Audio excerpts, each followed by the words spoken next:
माननीय मुख्यमंत्र्यांच्या ऑफिसला मी कॉन्टॅक्ट केलेला आहे. आपण पुढच्या आठवड्यात आपण त्यांची भेट घेऊ. तर मला एक सूचना आपल्याला करायची होती, जर तुम्हाला मान्य असेल तर, की एवढे लोक आणि ऊन पण वाढत चालले, तर इधर सगळ्या महिलांना घरी पाठवून द्या आज रात्री, किंवा तुम्ही नाही तुम्हाला नसेल द्यायचं तर नका जाऊ, नो प्रॉब्लेम. मी आपल्या सूचना करते. आणि एक छोटा ग्रुप इथे बसून मुख्यमंत्री जोपर्यंत वेळ देत नाही तोपर्यंत चक्री करा असं मला वाटतं. बघा तुम्हाला योग्य वाटत असेल तर, कारण का उन्हाळा वाढत चाललाय, सोय नाहीये. तर इधर तुम्ही 25 साखळी करतो ना आपण आंदोलन, तसं करा. आणि आपण नाही नसेल तर नो प्रॉब्लेम, मी आपलं तुमचं काम सोपं करते. तुम्हाला बसायचं असेल तर जरूर बसा, काही अडचण नाहीये. पण बोलण्याचा उद्देश आमची तीव्रता तुम्हाला नाही तीव्रता म्हणली का म्हणून तर परत आले ना, आता परत कशाला आले असते.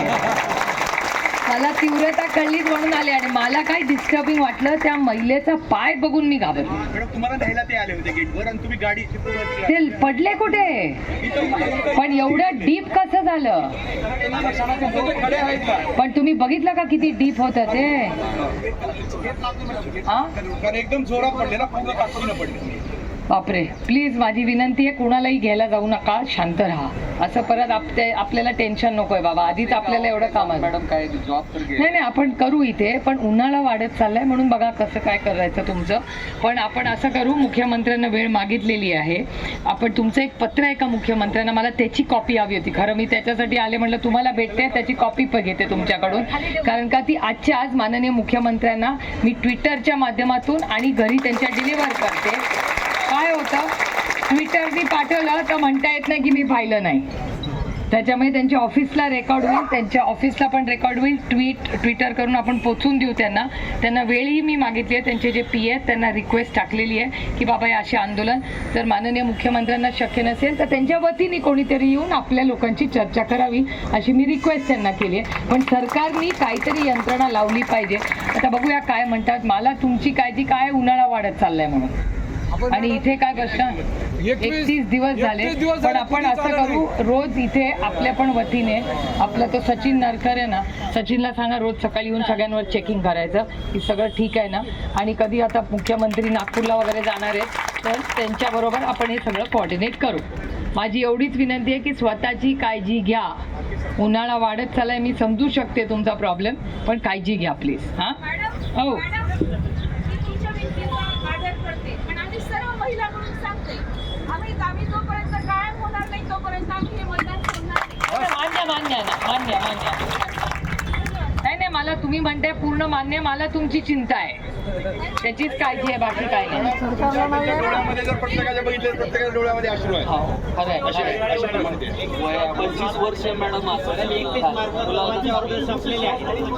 अच्छा, तुमची ऑर्डर संपल्या. ते मुख्यमंत्र्यांचं एक पत्र द्या ना मला. अगोदर 20 वर्ष झालं असं चालू आहे. दर 6 महिन्याला फक्त माननीय मुख्यमंत्र्यांचं एक पत्राची कॉपी द्या, हे आपण ट्विटरवर टाकून देऊ. नाही हे असं नको, दुसरा नाही साधा कागद, हे असं खोडलेलं वगैरे नको. आमचं आहे का, नाही खोरं आहे का कुठला खोरं. हा हे आहे की माननीय एक मिनिट खोऱ्यावर माननीय मुख्यमंत्री लिहा, व्यवस्थित लिहून द्या. काही घाई नाही आपल्याला, आरामशीर, आपल्याला काही घाई नाही. काय करायचं नाही कशा, नुसतं लिहा माननीय मुख्यमंत्री आणि खाली सह्या करा, म्हणजे आपल्याला माननीय मुख्यमंत्री. नाही कुठलंही द्या, काही प्रॉब्लेम नाही. बापरे, अरे बापरे, इतके लांब.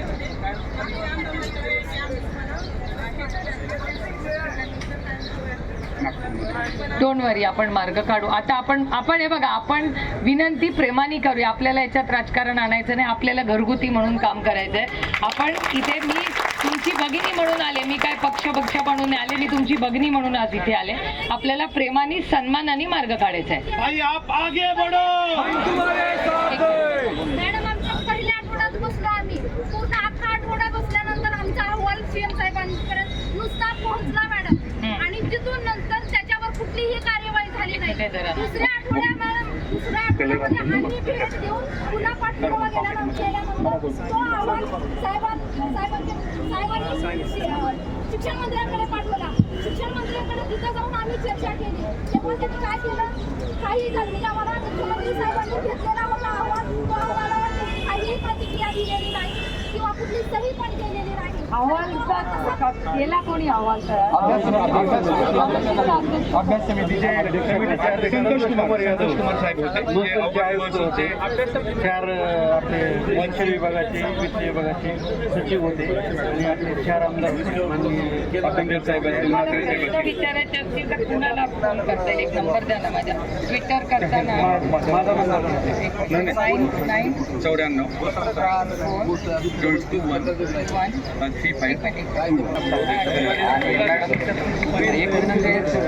साहेबांना देखील तुम्ही सांगा, मोठ्या साहेबांनी जर शब्द काढला की मॅडम तुमच्या आयुष्यातली बरेचसे तुम्ही कामं केलेली आहेत पण हे सगळ्यातलं पुण्य घेणारं सगळं, कारण आम्ही मरणासन्न अवस्थेत आहोत आणि असांचं काम करणं म्हणजे ते त्यासाठी मोठं कोणतंच काम नाही मॅडम. मॅडम पहिल्या आठवड्यामध्ये नुसता अहवाल कोण झाला त्या अहवालावर त्यांनी कुठलीही प्रतिक्रिया घेतली नाही. तो अहवाल काय केला त्यांनी फक्त घेतला आणि शिक्षण मंत्री म्हणजे शिक्षण विभागाकडे पाठवला. शिक्षण विभागाकडे अहवाल आल्यानंतर आमचे लोक म्हणजे आम्ही एवढे लोक तीव्र उन्हामध्ये पाठपुरावा करत आहेत आणि आम्ही इतकं तीव्र आंदोलन करत होतो. सर्व पूर्ण 3000च्या 3000 लोक इथं आम्ही इथं आझाद मैदानावरती उपस्थित होतो.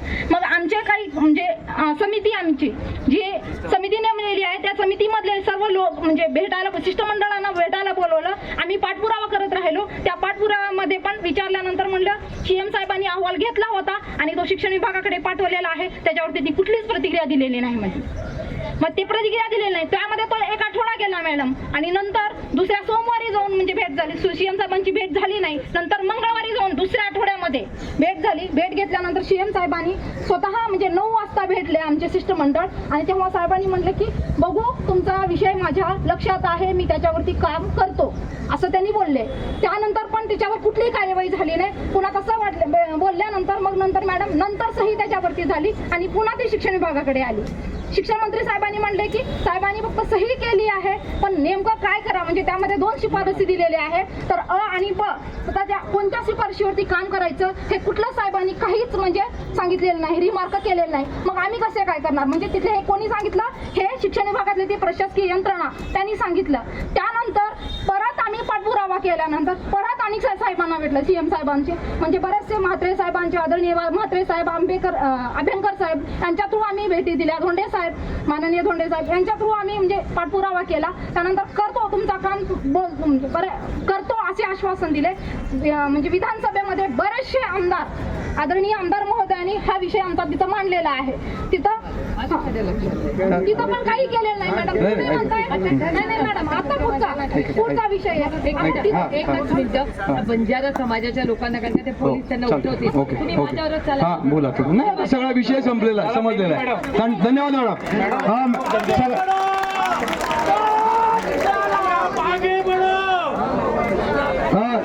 मॅडम ताईंचं जोरात टाळ्या वाजून या ठिकाणी स्वागत करावा. अरे